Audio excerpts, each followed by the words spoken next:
Welcome to Francis Collins School. Hola hijos, muy buenos días.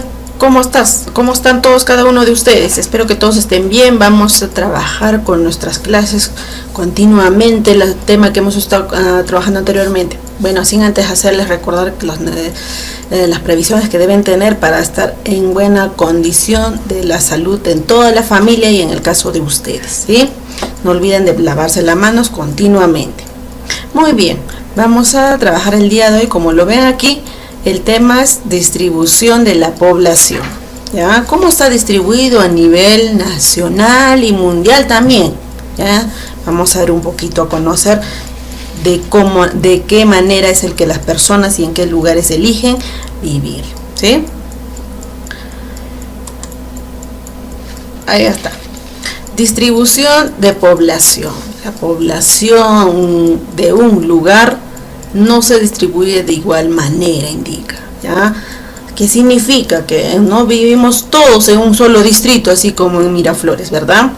Todas las personas en Arequipa, en algunos lugares viven más personas, y como acá, en Arequipa puede ser que vivan pocas personas, pero en la capital Lima viven más cantidad de personas, ¿verdad? Pero para ello vamos a hacerles más o menos una introducción general, cómo está distribuido a nivel mundial. ¿Ya?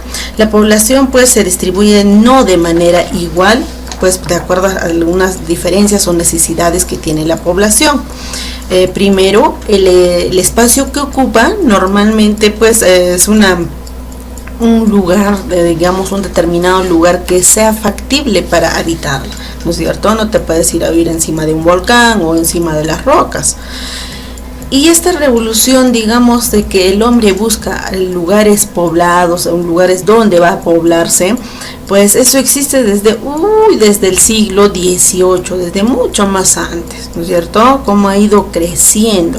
Iniciamos por la Gran Bretaña y Europa Occidental. En esos lugares aumentó rápidamente el incremento o las migraciones de las poblaciones rurales que esos países tienen a las principales capitales. ¿Por qué será? ¿Se les ocurre del por qué? Tenemos que analizarlo, ¿no es cierto? Se da porque ahí son los primeros, digamos, los países gran potencia que empezaron a crear fábricas, empresas. Eso significa que ahí va a haber trabajo, ¿verdad? Y en lugares rurales no hay trabajo. Entonces, específicamente la gente que se va a países o ciudades principales o a países principales es justamente en busca de trabajo. Entonces, por eso es que se pobla rápidamente los países o los continentes mencionados, ¿ya? Ahora, por ejemplo, en la población asiática, actualmente un aproximado, un 60% de población se concentra en ese continente, ¿ya? Y en la parte de Europa, el 10%, ¿ya? Y la otra población en América del Norte, ¿sí? Que nosotros también tenemos una población América del Sur posteriormente, ¿sí? Europa tiene pues un continente pequeño pero muy poblado.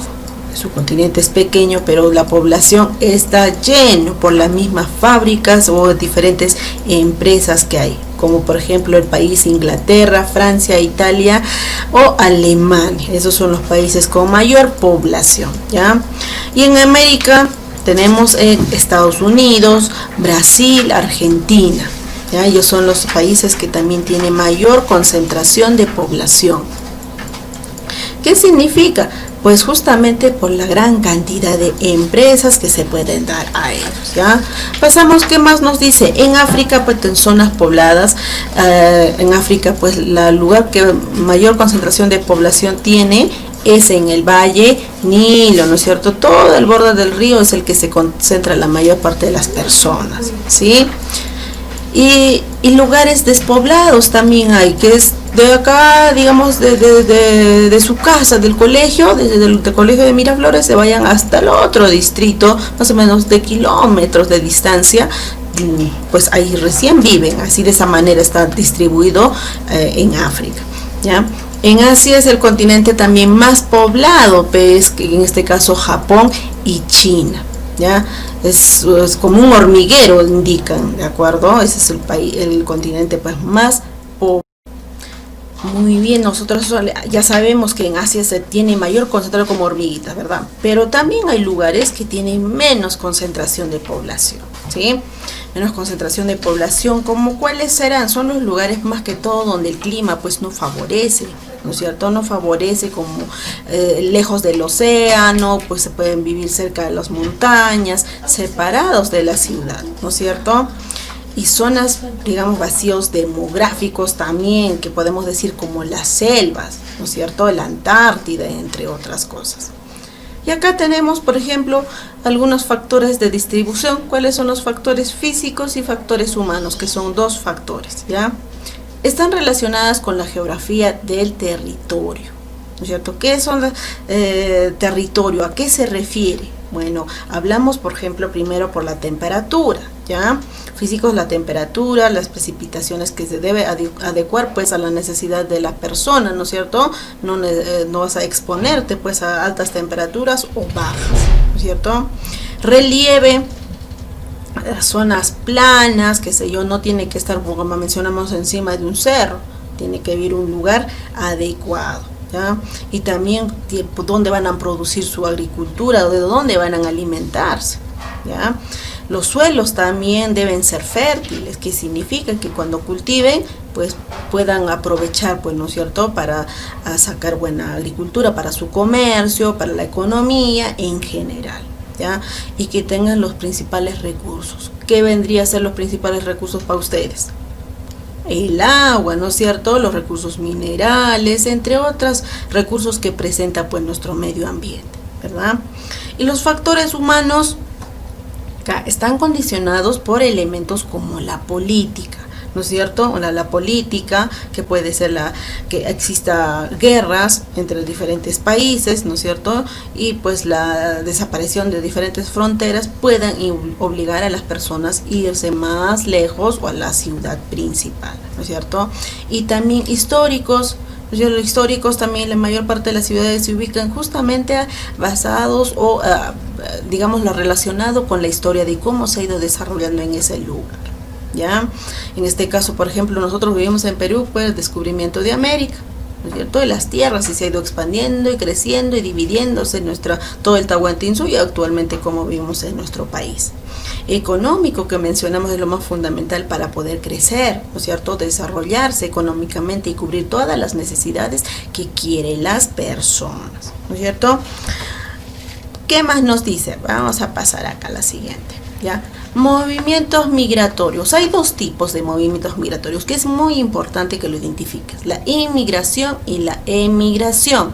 Es la llegada de las personas a un lugar para vivir en ese lugar, como vemos acá, ¿no es cierto? Están cruzando de África a Europa, de Europa a África. Pues eso sería un lugar para poder vivir donde ellos se puedan sentir cómodos, ¿no es cierto? En África está todo desierto, seco, y en Europa es todo verdecito, ¿no es cierto? Es un lugar adecuado para vivir, ¿no es cierto? Eso es una de las inmigraciones. Y la inmigración, salida de las personas que van a otro lugar. En este caso nosotros, ¿no es cierto?, podemos irnos a otro país, a otro lugar, a buscar una mejor situación, una mejor calidad de vida. Es lo que todas las personas buscamos, ¿no es cierto? Dentro de ellos, de estos dos tipos de migraciones que se realizan, tanto se dan en interiores dentro de un país nada más, ¿no es cierto?, que podría ser también el otro éxodo rural. Son los que se traslada de campos rurales a la ciudad principal, pues en busca de colegios, medicina, hospital, entre otras cosas. Y los exteriores, pues, que se dan en distintos países, como esta imagen. Muy bien, espero que hayan podido entender, y vamos dando cómo ustedes y todos nos hemos venido de diferentes lugares, y donde estamos viviendo, pues ahí formamos la familia, el hogar, el territorio ya nos pertenece, ¿no es cierto? Y así podemos desarrollarnos en aspecto económico, político, y participamos dentro de ella, ¿sí? Y no olvides, pues, cuidar ese lugar donde tú habitas. Recuerde que esa distribución a nivel mundial y nacional la tenemos que proteger porque es lugar donde estamos creciendo, vamos a crecer, vamos a envejecer y la tenemos que cuidar con un adecuado, digamos, recojo de basuras. Bueno, chao hijos, cuídense.